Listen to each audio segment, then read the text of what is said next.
குரவே நமக என்று எல்லாம் வல்ல குருவினுடைய பாதங்களை வணங்கி, இப்படிலாம் ஏதாவது சொன்னா எங்க ஊரெல்லாம் கை தட்டுவாங்க.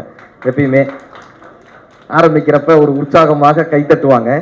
பரவாயில்ல, மகிழ்ச்சி. ரொம்ப இந்த அருமையான ஒரு மாலை பொழுதை மாலை பொழுதாக மாற்றி இருக்கக்கூடிய அத்தனை பேர் கழுத்திலுமே ஒரு அழகான ஒரு மாலையோடு இந்த மாலை பொழுதை ஒரு மாலை பொழுதாக மாற்றி அவ்வளவு உற்சாகமாக இந்த நிகழ்வை, பொதுவா சொல்லுவாங்க அமெரிக்க நாட்டை சொல்லும் போது இது வர்த்தகர்களின் தேசம் நாங்க, ஐரோப்பாவை சொல்லும் போது இது சுற்றுலாக்களின் தேசம் நாங்க, ஆஸ்திரேலியாவை சொல்லும் போது இது கங்காருகளின் தேசம் நாங்க, இந்திய நாட்டை சொல்லும் போது மட்டும்தான் இது யோகிகளின், ஞானிகளின், சித்தர்களின், குருமார்களின் பூமி நாங்க. அப்படியான இந்த அற்புதமான இந்த ஆன்மீக திருவிழாவில், கவிதை போல் இருக்கக்கூடிய இந்த ஆன்மீக திருவிழாவில் ஒரு வார்த்தையாக இங்க இணைந்தமைக்கு மிகப்பெரிய ஒரு மகிழ்ச்சி.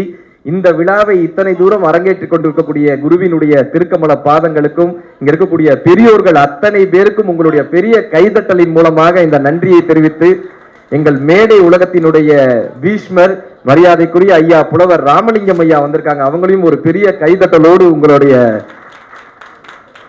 மகிழ்ச்சி மகிழ்ச்சி. பொதுவா எதுக்காகப்பா இந்த நிகழ்வு, நாங்க அறிவை ஆன்மீகத்தோடு இணைத்த பூமி நமது இந்திய பூமி. நீங்க அறிவை, ஆன்மீகம் இல்லாத அறிவு ஆபத்தானது இல்லையா? பெரிய அணு ஆயுதங்களை உருவாக்கிடும். ஆன்மீகம் இல்லாத அறிவு எத்தகைய தூரம் ஆபத்தானதோ அப்படி ஆன்மீகமும் முட்டாள்தனமாக மாறிடும். அப்படி குருமார்கள் நமக்கு எதைப்பா கற்றுத்தர்றாங்கன்னு கேட்டாங்க. குருமார்கள் நமக்கு எதை போதிக்கிறார்கள்? ஒரு கோவிலுக்கு சென்றால் நமக்கு ஆறுதல் கிடைக்கிறது, குருமார்களை பற்றி கொண்டால் நம் வாழ்க்கையில் மாறுதல்கள் கிடைக்கிறது. அதற்காக இந்த குருமார்களினுடைய வார்த்தைகளை பின்பற்ற வேண்டாங்க.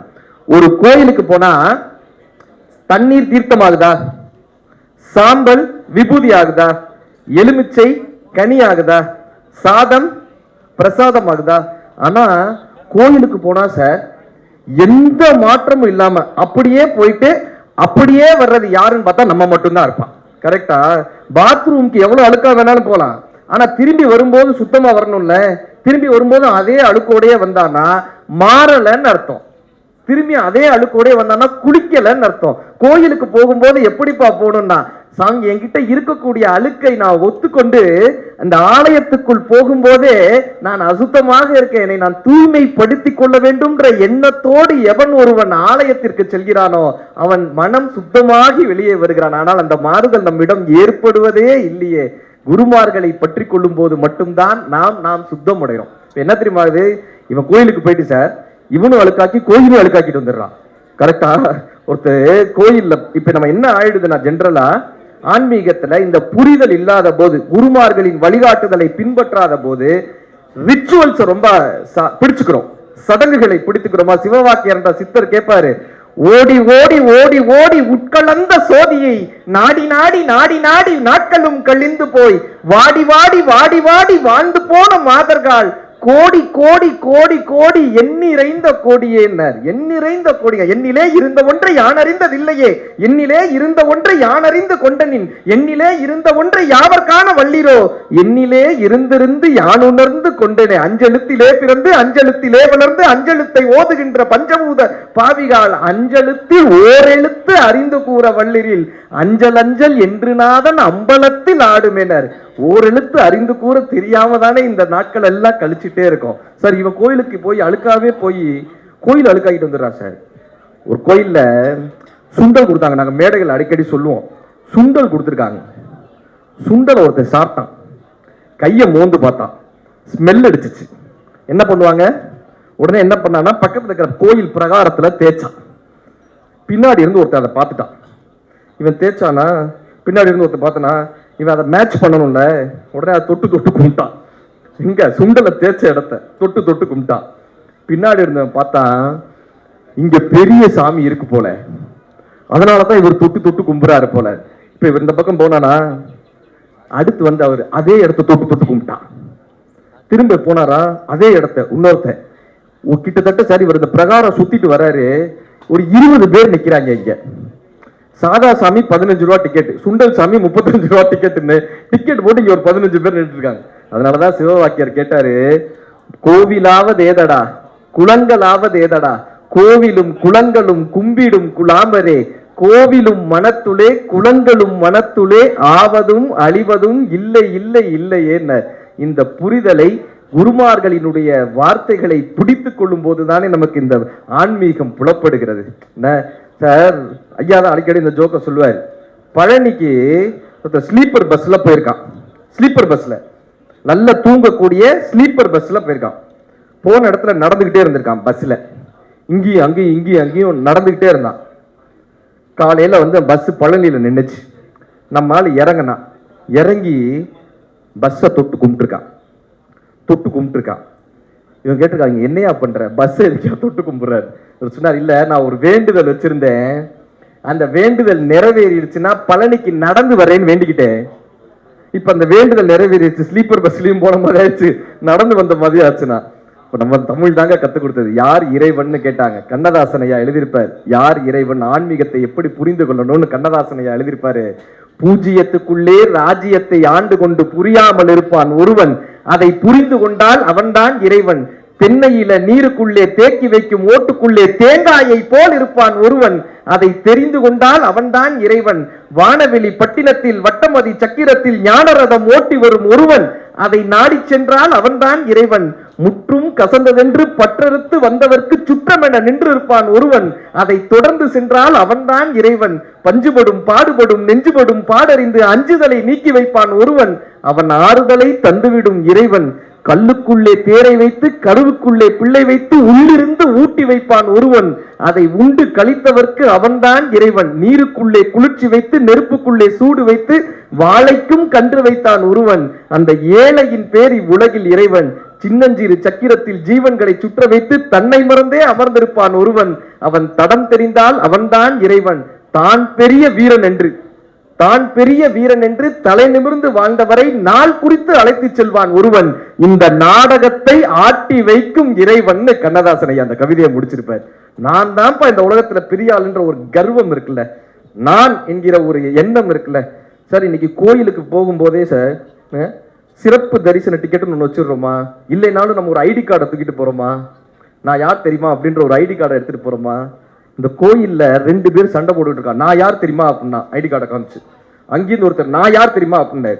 கடவுள் சொன்னார், நான் யார் தெரியுமாடா, ஏன்டா என் முன்னாடி ரெண்டு பேரும் சண்டை போட்டுக்கிட்டு இருக்கீங்க, நான் யார் தெரியுமாடா அப்படின்னாரு. இந்த அடையாளத்தை, நமது அகங்காரத்தை, நமது எண்ணங்களை விடாத வரை நாம் இறைவனின் சிலைக்கு அருகே செல்ல முடியுமே தவிர இறைவனுக்கு அருகே செல்லவே முடியாது. குருவினுடைய திருக்கமல பாதங்களை பற்றி கொள்பவரால் மட்டுமே இறைவனை முழுமையாக புரிந்து கொள்ள முடியும். சார் ஒரு எல்கேஜி பையன்கிட்ட போய் நீ என்னடா படிச்ச அப்படின்னு கேட்டா என்ன சொல்லுவான், அம்மா ஆடு இலை சொல்லுவானா, சந்தோஷமா இருக்குமா? அந்த பையன் இப்ப 5வது வந்துட்டான். அவன்கிட்ட போய் நீ என்னப்பா படிச்ச, அம்மா ஆடு இலை, கோவம் ஒரு மாதிரி. 5வது வந்துட்டு இன்னும் அம்மா ஆடு இலை தான் படிச்சிருக்கான். இப்ப அந்த பையன் 12வது வந்துட்டான். 12வது படிக்கிற பையன்கிட்ட போய் நீ என்னடா படிச்ச, அம்மா ஆடு இலைன்னா கோவம் வருமா? இப்ப அந்த பையனுக்கு 40 வயசு ஆயிடுச்சு. என்னதான்ப்பா கத்துக்கிட்டேன், அம்மா ஆடு இலைன்னா அந்த பையனை நம்ம என்ன பண்ணுவோம்? இதே தானே நம்ம ஆன்மீகத்துல பண்ணிட்டு இருக்கோம். ஆரம்ப நிலையை விட்டு நம்ம வளர்றதே இல்லையே. அதனாலதாங்க சிவவாக்கியர் வருத்தப்பட்டு கேட்டாரு, 4 வேதம் ஓதுவீர் ஞானபாதம் அருகிலீர், பாலுனை கலந்தவாறு பாவிகால் அருகிலீர், ஆளனுண்ட கண்டனார் அகத்துள்ளே இருக்கவே காலன் என்று சொல்லுவீர், கனாவிலும் இல்லையே. சாத்திரங்கள் ஓதுகின்ற சட்டநாத பட்டரே வேப்பிரைப்பு வந்த போது வேதம் வந்து உதவுமோன்னு கேட்டார். இப்ப இந்த ஆன்மீகத்தை எப்படிப்பா புரிந்து கொள்வதுன்னாங்க சிவவாக்கியர் அழகான ஒரு வார்த்தையில குருமார்கள் தான் கத்துக் கொடுத்துட்டு போனாங்க. அன்பின் மூலமாக மட்டுமே இந்த ஆன்மீகத்தினுடைய அரிச்சுவடையை உணர முடியும். நாங்க கடவுள் ஒருத்தருடைய கனவுல வந்தாராம். இன்னைக்கு நைட்டு நான் உங்க வீட்டுல இருந்து கிளம்ப போறேன், இன்னைக்கு நைட்டு நான் கிளம்ப போறேன், ஒரே ஒரு வரம் தரேன், என்ன வர வேணும் கேளுன்னு இருக்காரு. அவர் சொன்னாரு, உடனே நான் இப்படிலாம் முடிவெடுத்துட முடியாது, என் வீட்டுல கேட்டுட்டு தான் நான் சொல்லணும். நேரா மனைவிட்ட சொன்னார், இந்த பாருமா கடவுள் வந்திருக்காரு, ஒரு வரம் மட்டும் தரேன்றாரு, என்ன வரம் கேட்கலாம்? அந்த அம்மா சொல்லிச்சு, கேட்கறது கேட்கறீங்க, ஒரு 5000 பவுனா கேளுங்க, 5000 பவுனா கேட்டு வைப்போம். அவங்க வீட்டுல அவங்க பொண்ணு சொல்லிச்சப்பா அதெல்லாம் கேட்காதப்பா, எனக்கு ஒரு அமெரிக்க மாப்பிள்ளையா கேளுப்பாரு. பையன் சொன்னான், அப்பா எனக்கு பிளேஸ்மெண்ட் கிடைக்கிற மாதிரி ஒரு இன்ஜினியரிங் காலேஜ்ல சீட்டு கேளுப்பார். எல்லாம் ஒவ்வொன்றும் சொன்னாங்க. அங்க இருக்கக்கூடிய அந்த வயதான அம்மா சொன்னாங்க, அதெல்லாம் கேட்காதப்பா, நம்ம வீட்டுல எப்பயுமே ஆனந்தமும் சந்தோஷமும் மகிழ்ச்சியும் நிம்மதியும் இருக்கணும்னு போய் கேளுப்பான்னாங்க. இவர் போய் கடவுள்கிட்ட சொன்னாரு, எனக்கு எப்பொழுதும் ஆனந்தமும் சந்தோஷமும் மகிழ்ச்சியும் நிம்மதியும் இருக்கணும்னு. இந்த கடவுளுடைய வார்த்தை வந்ததான், ஆனந்தமும் சந்தோஷமும் மகிழ்ச்சியும் நிம்மதியும் உன் வீட்டில் இருந்து விட்டால் நான் ஏன் உன் வீட்டை விட்டு செல்ல போகிறேன், நான் எப்பொழுதும் உன் வீட்டிலேயே நிரந்தரமாக இருந்து விடுகிறேன். கடவுள் அந்த இடத்துலயே நிரந்தரமாக இருந்தாருன்னு ஜென்ல அற்புதமான ஒரு கதை நம்ம கத்துக் கொடுத்தாங்க. அன்பிற்கும் உண்டோ அடைக்கும் தாழ்ந்தாங்க. இறைவனை நாம் சென்று பற்றி கொள்வதற்கு தான் யோக முறைகளும் ஞான முறைகளும் வைத்தாங்க. ஆனா இறைவன் நம்மிடம் வருவதற்கான எளிமையான ஆயுதம் எதுப்பான்னா, குருமார்கள் நம்ம கற்றுக் கொடுத்த ஆயுதம் அன்பு.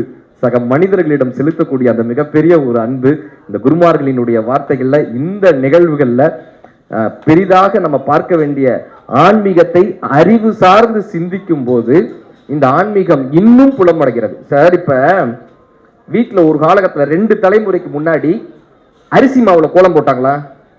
கரெக்டா? எதுக்கு? சக ஜீவராசிகள் மீது ஒரு அன்போடு இருக்கணும்ன்றதுக்காக. அதனாலதான் தமிழ் கத்துக் கொடுத்தது, ஒருத்தருடைய வாழ்க்கையை எப்படிப்பா வச்சுக்கணும்னாங்க. யாவருக்குமாம் இறைவனுக்கோர் பச்சிலை. நீங்க நடந்து போறீங்களே, ஏதோ ஒரு இலையை அப்படி பறிச்சு போட்டு போங்கப்பா. யாவருக்குமாம் இறைவனுக்கோர் பச்சிலை, யாவருக்குமாம் பசுவுக்கோர் வாயுரை. ஏதோ ஒரு ஜீவராசிக்கு ஒரு சாப்பாடு கொடுத்துட்டு போங்கப்பா. யாவருக்குமாம் பசுவுக்கோர் வாயுரை, யாவருக்குமாம் உண்ணும் போது ஒரு கைப்பிடி. நீங்க சாப்பிடும் போது ஒரு கைப்பிடி எடுத்து வச்சு சாப்பிடுங்கப்பா. இது எதுவுமே முடியலையா, யாவருக்குமாம் பிறர்க்கோர் இன்னுரை தானே. நாங்க இப்படியாக நல்ல விஷயங்களை ஒரு 4 பேருக்கு சொல்லி கொடுத்துட்டு போங்கப்பா. இப்ப இந்த அரிசி மாவுல ஏன் கோலம் போட்டோம்னா, எறும்புகள் வந்து சாப்பிடணுன்றதுக்காக கோலம் போட்டோமா? 2 தலைமுறைக்கு முன்னாடி வர. கரெக்டா? அதுவும் என்ன பண்ணுவாங்கன்னா, செம்மண் இட்டு கோலம் போடுவாங்க. செம்மண் இட்டு கோலம் போடுவாங்க. எறும்பு உள்ள வந்துச்சுன்னா நம்ம காலே மிதிச்சிடக்கூடாதுன்றதுக்காக தர்ம வழி செம்மண் இட்டு கோலம் போட்டாங்க.